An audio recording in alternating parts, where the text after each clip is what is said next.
Chapter 7. New Bearings. While Captain Murdoch may have been joking about Jensen being hung upside down, he was in fact dead serious about assigning Jensen a post high up in the crow's nest.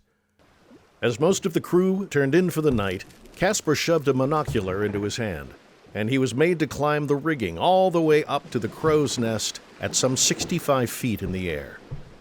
Every pitch and rock and heel gave him the sense that he was teetering from the edge of a cliff. The wind was completely unforgiving. For the first time ever, Jensen felt the onset of seasickness and nearly kecked up the prior day's bean soup. It became easily the longest and most terrifying night of Jensen's young life. Very little actual watching happened during the overnight hours. As dawn's light crept over the eastern horizon, however, his courage started to awaken. He stood up taller, held himself better against the wind, and began to relish the bird's-eye view. Once over the Fright, he realized how perfectly majestic the view was. He could see everything happening on the deck below him. More and more little figures scurrying to and fro as crewmen awoke. All around, for nearly 10 miles in every direction, he saw blue skies, puffy clouds, and cerulean waters. Except that something in the northeast caused him to double back. He spied a dark, distant figure on the water. It could only be one thing: another ship. He grabbed the spyglass binocular, fumbling it as he tried to extend it. He nearly lost it over the edge, but managed to catch it just before it fell. Looking again, he found the ship.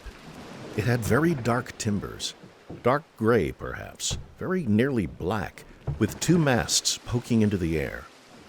He saw no banner. If it was from Tuscany, it was likely a vessel under private commission. Jensen suddenly had a very bad feeling about whose ship that might be. It can't be, he thought, squinting through the binocular. "Captain!" he called.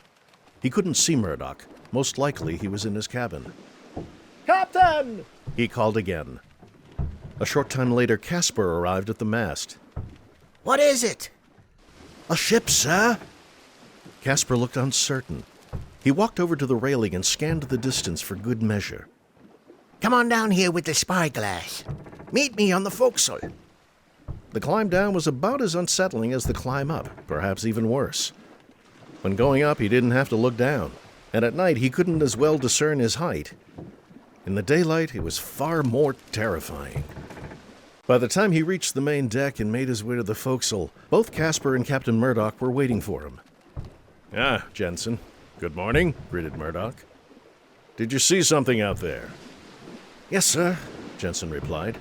"I'd say nearly 40 degrees to starboard, about 4 points northeast." Murdoch and Casper exchanged a look. "Hand me the bring 'em closer," said Murdoch, reaching for the monocular. Jensen handed it over and watched as the captain checked for himself. A very light sea fog drifted over the water, which Jensen hoped would not make a fool out of him. Long moments passed as Murdoch scouted the horizon.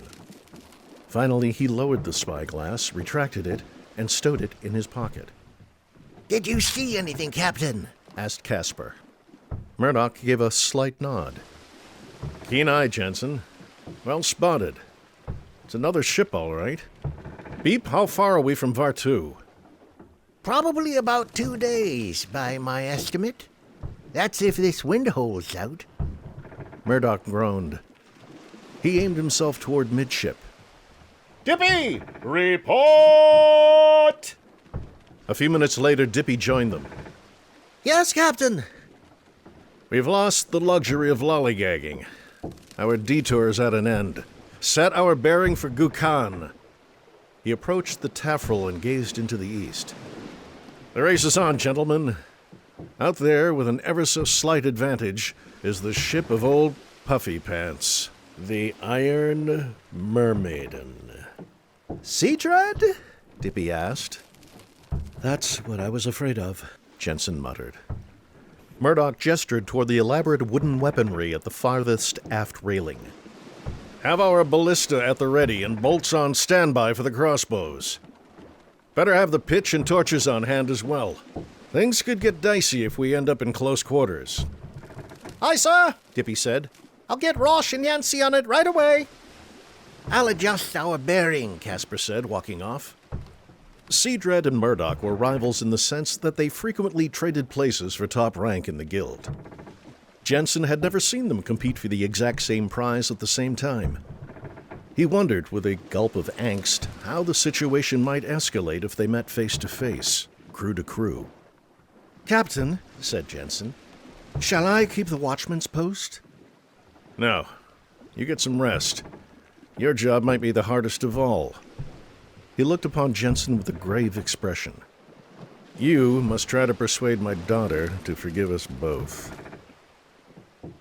The distant, hazy form of Seadread's ship remained in the eastern horizon, its position changing very little.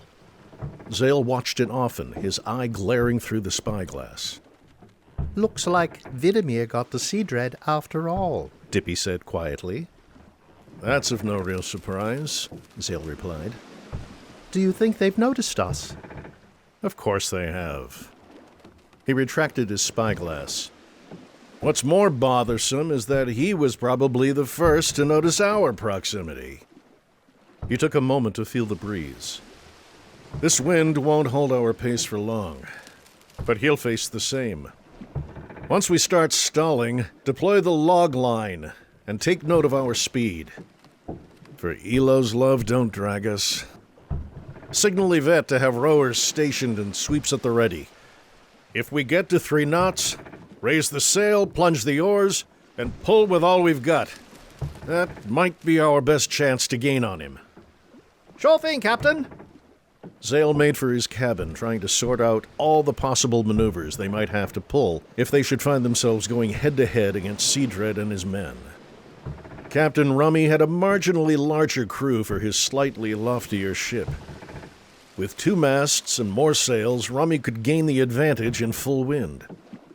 The Queenie's hull, however, was broad above the water and sharper below, tapering all the way to aft, a design of Zale's own order that made the ship rather heavy, but fast despite it. Zale had also budgeted extra crew for proper rowing ranks, something Rummy was not known to do. Now he could only hope it would pay off. He entered his cabin and found Starlina standing barefoot in an off-white top and pants that appeared to have been made of sailcloth. The clothes and sandals she'd arrived in were bunched in her arms. Her face exuded pure vexation at his arrival. "Starlina, what are you doing?" Zale asked.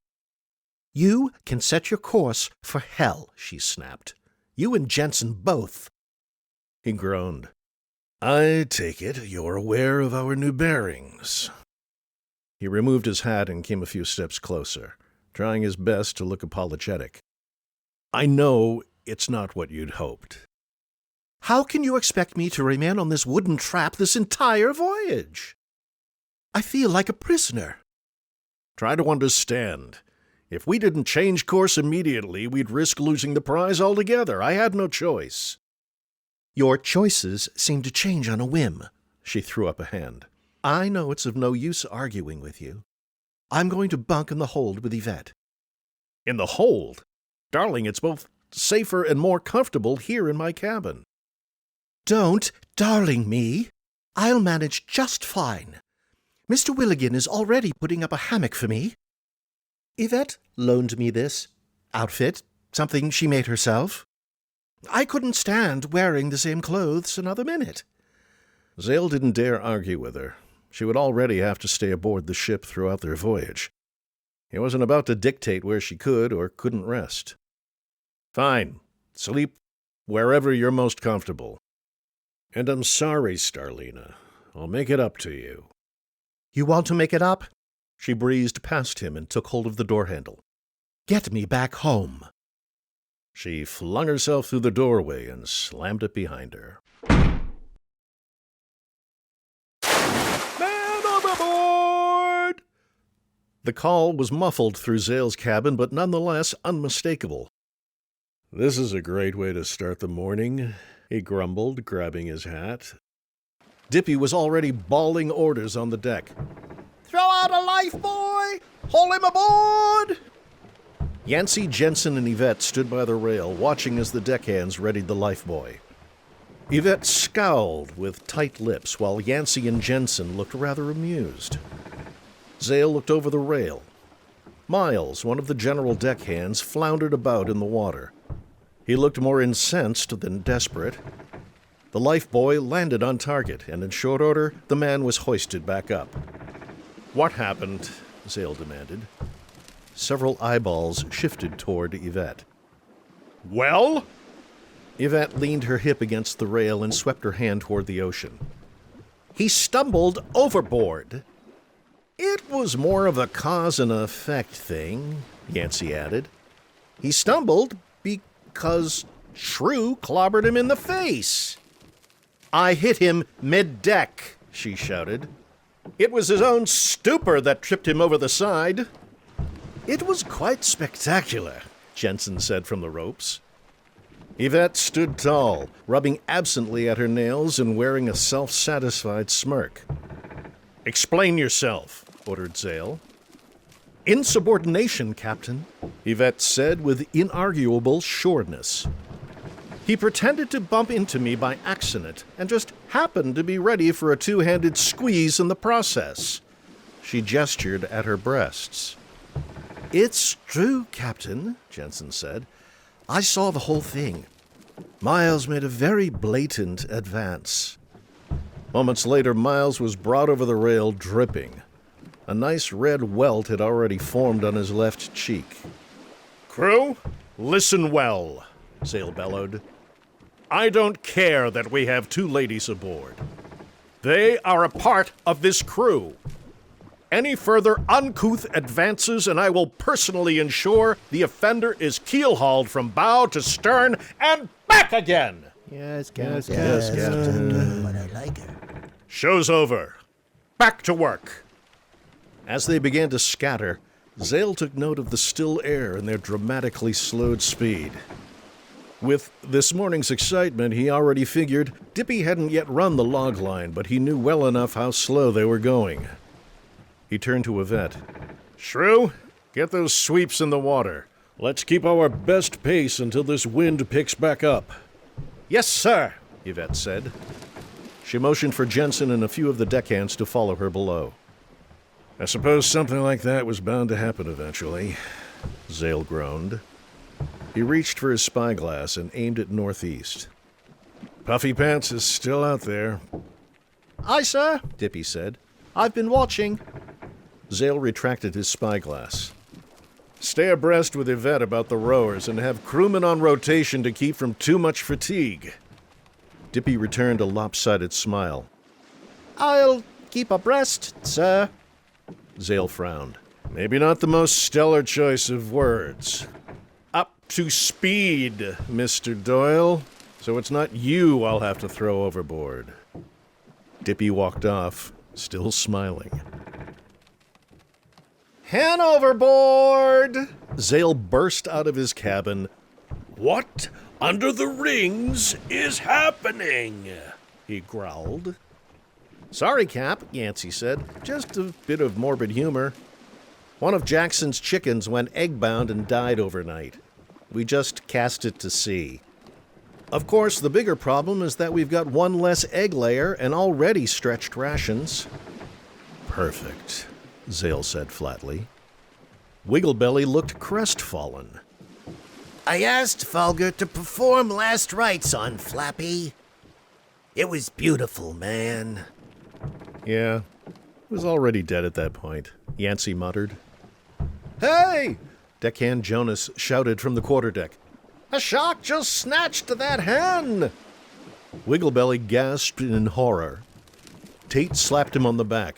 "It's just the food chain, Wigglebelly. Don't take it too hard. Say, what's for supper anyway?" Chicken soup, man. My own mother's recipe, in honor of Flappy. Zale walked off. He couldn't have made this stuff up if he tried. The day droned on with low wind, more rowing, and an increasingly fatigued crew. They simply didn't have the manpower to run constant shifts on the sweeps. Whenever they could, however, they put 2 men on some of the oars to help lighten the burden and move the ship faster. With the sail up, any crew normally on the ropes stayed under Yvette's command among the benches. Casper, Jensen, and Tate kept a regular rotation at the helm. Later that evening, during Casper's turn at the helm, Zale noticed Jensen conversing with Tate and Kelvin on the forecastle. Curious what they were up to, he moseyed over in their direction. The young deckhand was showing something off to the others. Might look like rock, Zale heard Jensen say as he neared. but if you pull it just so, it stretches. Now watch this. Jensen pulled at a grayish substance until it was almost straw-thin. It was vaguely familiar to Zale, something from a prior haul. He stayed behind Jensen's field of vision, but remained within earshot. It seems very brittle, right? Being so thin? But hold it firmly in place for a few moments, and it remains steadfast. Not only that, but at about this size and shape, it becomes an amazing cutting tool. He brandished a rusty old hinge, like something from a sea chest. I found this in the hold.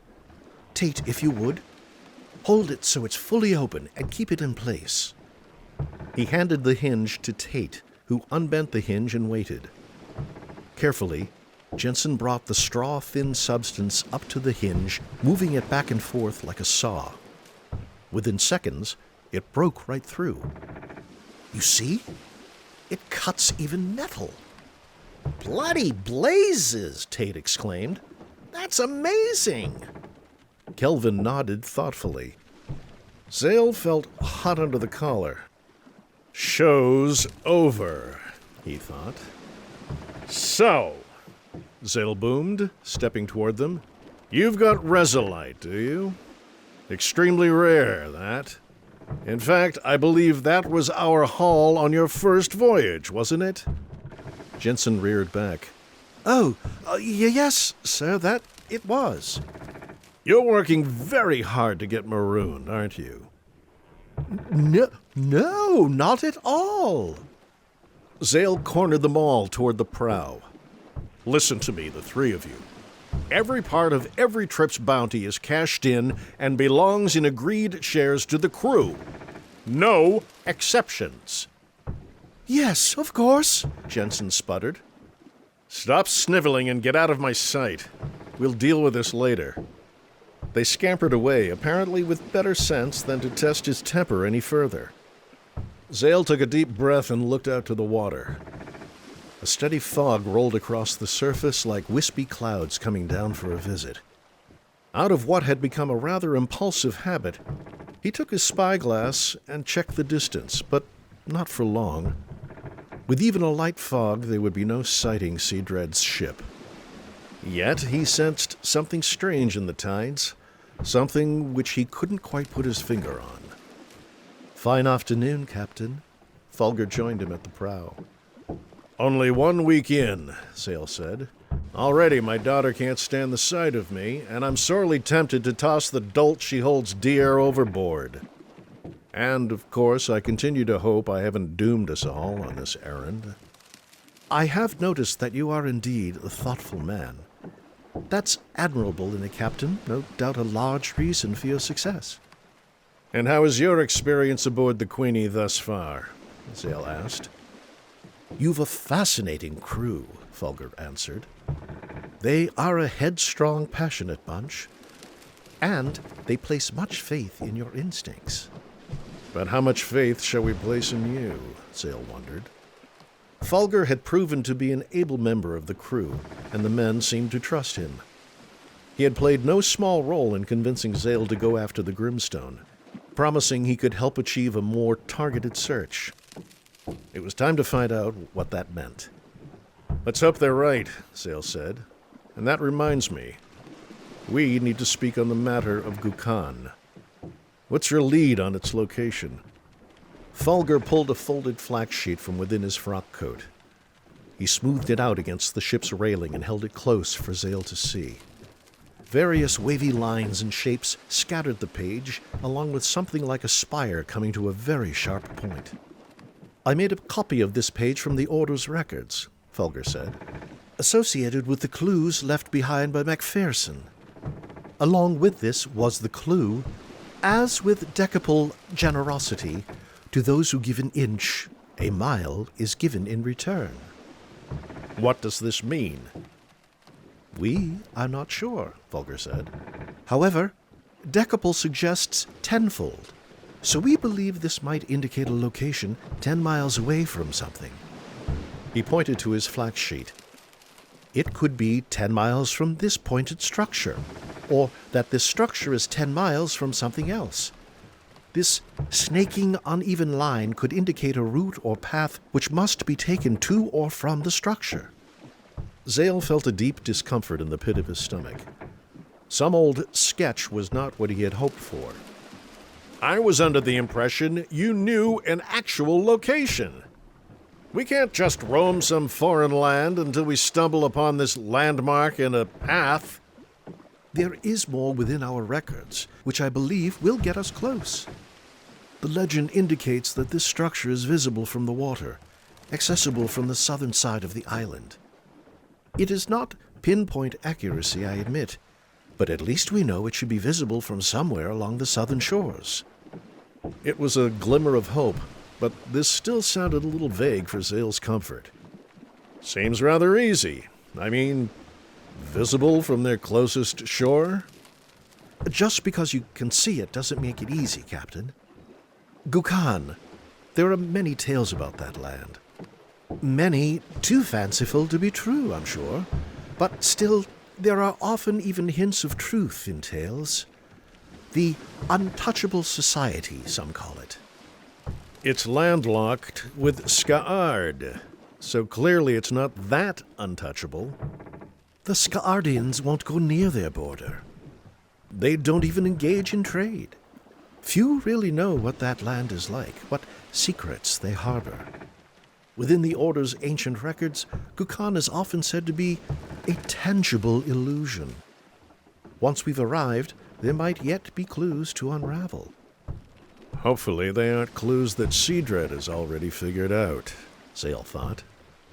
Whatever the case, said Zale, facing Fulgur, the one thing that had better not be an illusion is the Grimstone.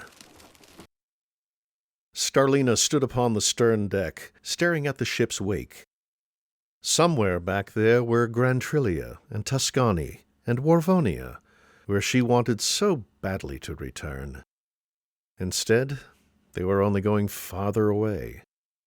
This proves my theory, said Jensen as he ascended from the quarterdeck. Everyone needs fresh air eventually. Starlina had taken to spending most of her time in the hold, away from the crew as much as possible. It seemed there wasn't a single one of them she could gain comfort with, as if they were all some alternate form of human with which she simply could not associate. Fresh air or not, she said, I feel like I'm on a floating prison. I can't stop thinking about home. 1 week from today, Amira starts at university. I can't imagine what she thinks has happened to me. Perhaps that you've run off with me on some romantic getaway, Jensen snickered. Starlina's face pursed, not at all amused. But that couldn't have happened, could it? You'd be out at sea, completely unreachable, just as I am now. It won't always be this way. If we capture this Grimstone and reach the mastery bar, everything could change. We'd have plenty to live on, and I wouldn't have to be on nearly as many voyages. Chasing that mastery bar would be a thing of the past. And that's an awfully big if, isn't it? We sail for Gukan, the most mysterious land in all the Great Crescent, and my genius father doesn't even know where to look once we get there. We're like arriving to an unknown land, an entire country, expecting to stumble upon some rock that you heard about. She noticed Jensen's bemused expression. I might spend most of my time in the hold, but I do pay attention to things. Most of us trust that Captain Murdoch has a plan. He has always pulled his crew through before. Starlina threw her hands down upon the taffrail. He's so hard on you, and yet you continue to have faith in him. It's remarkable, really. Just look at you, navigating all night. Your eyes are dark for lack of sleep. I just try to keep my sights on the goal. That's as much as any of us can do." Jensen shifted to and fro on his legs, his hand fingering about in his pocket. "You know," he said, "there was a reason why I brought you aboard this ship in the first place. Something more than showing you the view." She stood bolt upright. Jensen, we must stop this. "What?" Starlina painfully realized that out here, unlike on land, there was no ignoring what Jensen was. There was no suppressing the reality that he was a sailor, and he probably always would be. I'm sorry, Jensen. I should have told you long ago, long before you brought me here. You love this life. I do not. Our lives are on different paths. Next year, I'll be off to university, and we'll be apart, each with our own expectations of the years ahead. "Starlina, please," he spoke softly. "Our love is stronger than any of these obstacles." She wasn't sure she even knew what love was anymore. Jensen wanted a woman to return to between his voyages. She needed, much more than that. "I'm afraid it's not," she said, her voice cracking. "I'm sorry." She swept herself away and disappeared into the ship. 2 days later, on the 1st of August, Jensen stood alone upon the afterdeck, completely exhausted both physically and emotionally. His blank, enervated stare from the larboard stern was fixed upon the northeastern shores of Korangar, visible as a haze on the horizon's edge. He had just completed another all-night shift of helm's duty, and with the rising sun beaming into his eyes, his body felt locked in an awful state of wanting to be both asleep and awake, not quite able to achieve either. Starlina had not spoken another word to him since ripping the heart from his chest. He saw her only from a distance, and even then it was mere moments before she'd retreat back into the hold. He languished in constant regret of having brought her aboard this ship, wondering how he could have been so foolish. He wandered his way downstairs and nearly bumped into Yvette. "You!" she said sharply, getting near Jensen's face. "Do something about this girl you brought aboard. All she does is mope. If she's not moping, she's crying. If she's not crying, she's talking about the self-centered pig-headedness of men, specifically you. It's just the two of us down in that hold, and if she weren't the captain's daughter, I'd have already tossed her overboard tied to a millstone. Or maybe getting rid of you would shut her up." Jensen was unable to form words before Yvette had disappeared back into the berthing deck.